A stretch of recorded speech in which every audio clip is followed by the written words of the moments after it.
मंत्री यांच्या आश्रमशाळेमध्ये मुलींच्या स्वच्छतागृहाला दार नसल्याचं धक्कादायक वास्तव आदिवासी विभागाच्या अहवालात आलं आहे. आपण बघितलं की मागच्या आठवड्यामध्ये गडचिरोली जिल्ह्यातल्या एका आश्रमशाळेमध्ये सर्पदंश झाल्यामुळे काही मुलींचा मृत्यू त्या ठिकाणी झाला.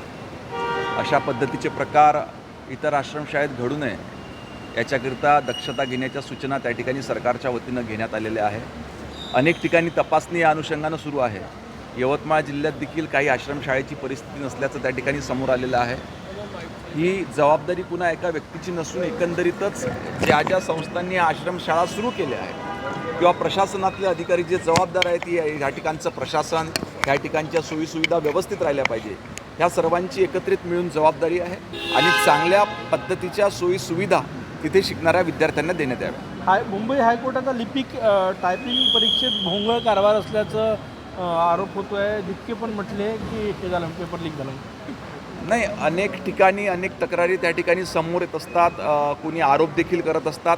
याचं प्रत्यक्षात वास्तव काय आहे हे जाणून घेतल्यानंतरच त्यावर प्रतिक्रिया देणं उचित. लातूरमध्ये एका 15 वर्षीय मुलीला पैशाच्या आमिषापोटी तिच्यावर अघोरी जे आहे ते तंत्र आणि उपचार करण्यात आलेले आहेत. गंभीर बाब आहे मुलींचा अशा पद्धतीने वापर. याकरिता आपल्या राज्यात ऑलरेडी त्या ठिकाणी अंधश्रद्धा निर्मूलनाचा कठोर कायदा आहे.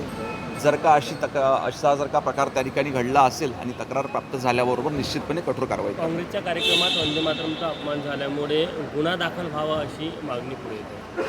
किमान देशातल्या जबाबदार नागरिकांनी आपलं राष्ट्रगीत आहे हे असताना त्याचा सन्मानपूर्वक आदर निश्चितपणे झाला पाहिजे. अशा पद्धतीच्या चुका होऊ नये हीच विनंती जबाबदार लोकांना. मनोज जरांगे यांनी राज्य सरकारला इशारा दिला आहे. एक तर जात वैधता प्रमाणपत्राचे जे नियम आहे त्यामध्ये बदल करावे आणि सोबतच जो मागे GR काढलेला होता जात प्रमाणपत्रासंदर्भात त्यात बदल करावा. आपण बघितलं की मराठा समाजाच्या मागणीनंतर आपण मोठ्या प्रमाणावर जात प्रमाणपत्र त्या ठिकाणी वितरित करण्यात आलेले आहे. याच्यामध्ये विशेष पुढाकार घेतला राज्याचे मुख्यमंत्री सन्माननीय देवेंद्र फडणवीस साहेबांनी असो किंवा राज्याचे महसूल मंत्री चंद्रशेखरजी बावनकुळे असो. परंतु कास्ट व्हॅलिडिटी ही ज्युडिशियल प्रोसेस आहे. त्याच्यामध्ये काही कायदे नियम आहेत, त्या अनुषंगानंच कास्ट व्हॅलिडिटीचे प्रमाणपत्र त्या ठिकाणी देण्यात येते. जरांगे पाटील म्हटलेले आहे की एकनाथ शिंदे यांना देवेंद्र फडणवीस यांनी मुद्दामून डावललेलं आहे, डावलत आहे, त्यांना संधी देत नाही. राज्यात सन्मान्य देवेंद्रजी फडणवीस असो किंवा एकनाथजी शिंदे साहेब असोत, हे दोन्ही मोठे नेते राज्याचे आहेत. दोघांच्याही समन्वयानं ह्या ठिकाणी सरकार त्या ठिकाणी चालू आहे.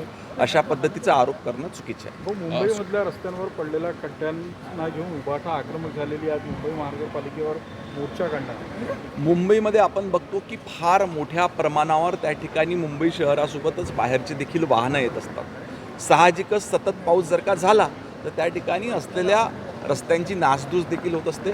परंतु मुंबईच्या महापौर या अतिशय सक्षम आहेत. त्या स्वतः जातीने लक्ष घालून या सर्व प्रकारावर आहेत. त्या वैयक्तिक पाहणी देखील त्या ठिकाणी करत आहेत.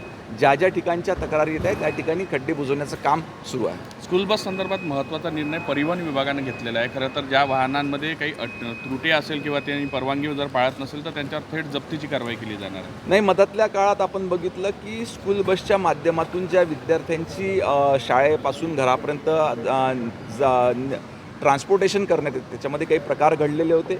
याची दखल घेऊन परिवहन विभागानं त्याच पद्धतीनं शालेय शिक्षण विभागानं काही नियमावली त्या ठिकाणी बनविलेली आहे ज्याचा फायदा विद्यार्थ्यांना सुरक्षिततेच्या दृष्टिकोनातून होणार आहे.